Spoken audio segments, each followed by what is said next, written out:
Today, we have a returning guest on the show. We have Dan Healy, the co-founder, CEO of PickUp. He joined us on episode 74 to talk a little bit about his background. Now he joins us again to talk about what's new with PickUp.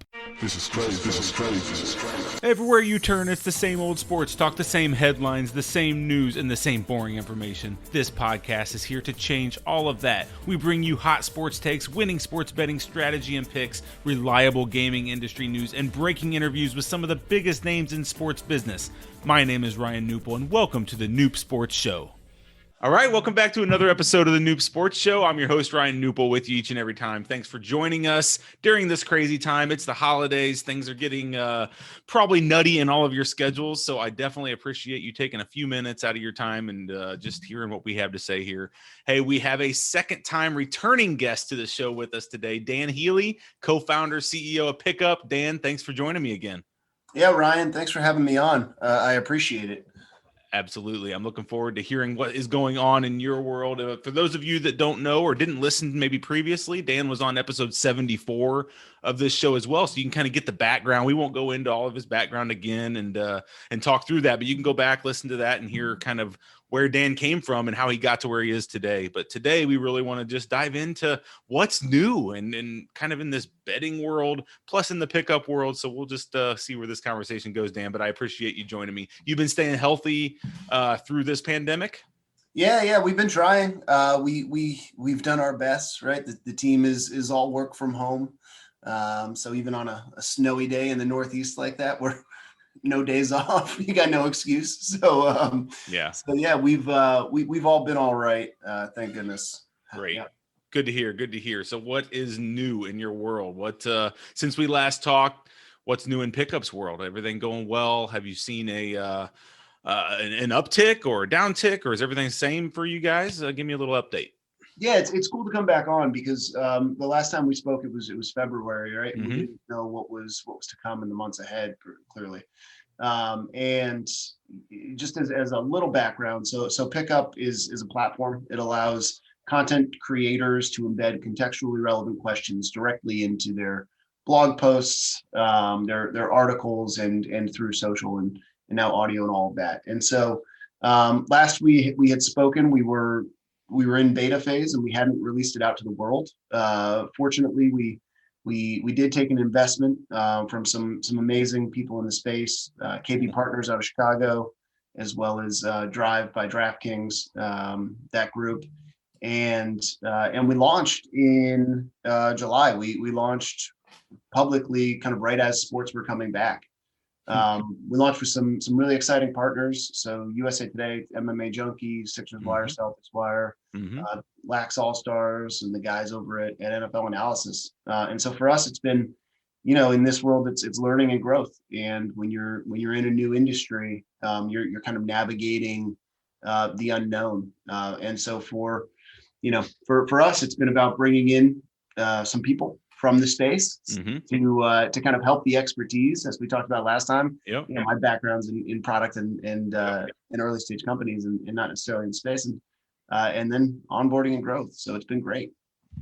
That's great to hear. It's because it's interesting because a lot of people think or they associate, the pandemic and the shutdown in sports and kind of all of that. They associate that with business going poorly or business maybe stalling. And I think sometimes, especially for us in the digital world, right, who are doing digital business, it may be the opposite, right? A lot of people are now looking to go digital or looking to how they can grow their footprint in the online space. And I think from what I'm hearing you say and what I know about my business is it's kind of the exact opposite. There's a lot going on right now, and sports are now back in some capacity, even though there's not fans and even though all that doesn't really affect the digital side of things. There's still even more craving now for the digital side. So speak a little bit to that growth and what you've seen. Yeah, I think that's right. I feel for all of the companies that have struggled through this, and I hope that there's light on the other side. What we've seen is we've really had to less than pivot. We've really had to focus. So one trend that we quickly saw during the early months of the pandemic was there were a lot of layoffs and a lot of furloughs in sports media. There were a lot of really talented people, journalists, beat writers, et cetera, that were let go. Our platform and the way we had built it was really aimed at these independent content creators, at these men and women who were creating their own content and looking for a way to monetize that hobby. Hmm. And so, for instance, we brought on, our content team actually came over from The Athletic. They were part of the layoffs that happened over there, and Sure. they've got a background in Bleacher Report, and so they know this world very, very well. And so what we saw was, there's actually a new market being created. There's an opportunity for these people that used to write for large sports media companies to now write for themselves. A comparison would be in 08, 09, there was a financial crisis. There was a lot of layoffs and a lot of people kind of out of the job back then. Those folks started to go over to places like Etsy or go over to places like Shopify and sell their own goods. Well, we want to do that same thing for these independent content creators. Give them an outlet, give them a place to tap into the revenue that's coming through the world of sports betting, on the brand side, and kind of across the board. And so when we think about, how we have reacted to the pandemic and the impact that it's had on business, we've instead shifted into how do we build digital tools for this new market that's being created. And that's led to some pretty interesting success.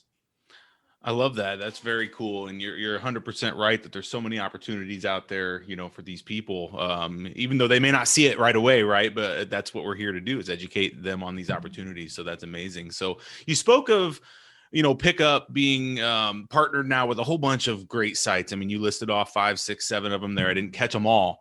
But I'm wondering what the growth of that is. I mean, are you looking to partner with as many sites as possible, or are you really kind of got with the core of them now? What's your growth plan around like new sites? Are you looking to partner with new sites or media outlets every day? Yeah, so that's what we've done. We've got, we were a little cautious when we launched. We wanted to make sure the system worked, and it has, and it's worked incredibly well. And so everything that we've done now on the technology side has been an investment so that we can work with 100 publishers, 1,000 publishers, 10,000 publishers. We've grown from the 5 that I initially listed to 30 now. We've got a backlog of about 50, and we'll just continue to grow. The goal is that PickUp just becomes a part of your behavior, right? I mean, we've got some things that we're releasing in the new year that make it worthwhile, that make it make sense, that get you more eyeballs, that get you more attention, and ideally make your content more interactive and monetizable. So, just give us that 1,000-foot view again real quick, because I'm sitting here backtracking in my mind, and I know the people listening are probably like, oh crap, I need to go back and listen to episode 74 so I understand more about what it is. But just give us that view of like what these publishers are doing with PickUp. I mean, you are embedding content that is enhancing that content for them. Now, are they monetizing this through you guys? Just give us a little bit, of that 1,000-foot view again real quick. Yeah, absolutely. So PickUp is at its core a platform, and it is a database of questions all about the most relevant sports topics. We have social listening tools that tap into the world of Twitter, that tap into the subreddits of the world, and blogs and all of that. And we quantify those opinions. We quantify those questions. So if you think about, did the Eagles win, this weekend, or even more specifically, does Jalen Hurts throw 2 touchdowns? Like those sort of things are what people in the Philly world are talking about, right? And when our publishing partners, and again, it's actually a revenue share. We do not charge them. It's a revenue share opportunity. That's what I was going to ask. Okay. Yeah. So they tap into our network, and our network generates revenue through a number of different areas. A lot of it is sponsorship centric. Some of it is through like affiliate commerce, that sort of stuff, right? And we pass this revenue along to them. But more importantly than the revenue, the direct revenue at this point is really creating a community around your content. So if you're reading an article on Full Scale Philly, for instance, and Full Scale Philly is one of our publishing partners. It's run by a guy, Brian Cass, super talented, covers all things Philly sports. And he's writing about the Eagles game this weekend. There's likely a question in there that is what the Eagles fandom is talking about. And you answer that question. And when you answer that question as a fan, you then put in your phone number. You're associated with a leaderboard. You can win prizes. Yeah. You can win all sorts of stuff, right? But more importantly, you share it. You share it with your community. Because if you follow the Eagles to that extent, your buddies probably do as well. And so we're generating more eyeballs. We're creating engagement opportunities, and then we're creating competition around the content that people are already engaging with. Very cool. So when the end user answers the question, puts in their phone number, now is that data that the publisher has access to as well, or is that just something that goes to you guys? How does that data collection work? Yeah, so from the reason they put their phone number in is to compete on, to compete and to have access to that receipt, you could call it. And that is all driven through the PickUp platform. However, what we do, right, and I think this, like, I'll give an example for Noob Sports, for instance. If you were to put questions into your articles or into your podcast recaps, and somebody, made a pick, put their phone number in, we then give you the opportunity to send them an offer. Right. Some sort of like, here, subscribe to my newsletter, here, sign up, for my podcast, whatever it might be. And that way you can give them something relevant. You can get them to sign up, but we would never share or sell their data.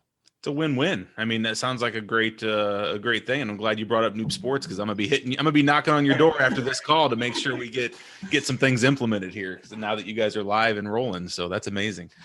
Cool, man. Well, that's awesome. So what's the future look like besides growth and all of this? I mean, are you guys still developing the application and developing your functionality within PickUp, or what's the 2021 outlook? And what's on the horizon for you guys that you can talk about?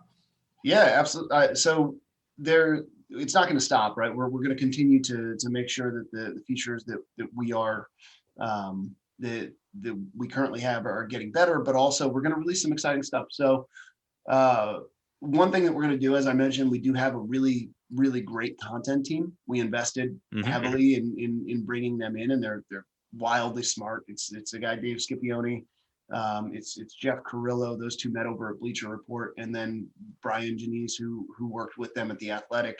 And so one thing we're going to do is we're going to start a syndication site, and we're going to have this home base where all of the most relevant articles in major sports are going to be highlighted there. And on top of it, there's going to be this element of gamification. And so if you're embedding our props and you cover the St. Louis Blues or St. Louis sports or whatever it might be, then we're going to see that. We're going to see that people are making picks, and you'll automatically just be shown on top of the hub. So that's going to be something pretty cool. We're excited about.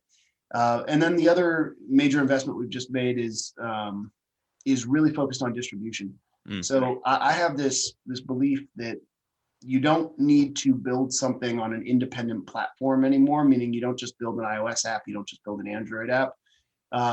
When people ask us what platform our application is on, I say SMS. So our push is actually to make the picks much more shareable and much more engaging, so that you're constantly sharing, honestly, news, articles, content, etc., within your group, instead of just saying something like, Kyrie's going to go for 30 tonight, or KD's going to make a triple double. And I always refer to the Nets because they're my team.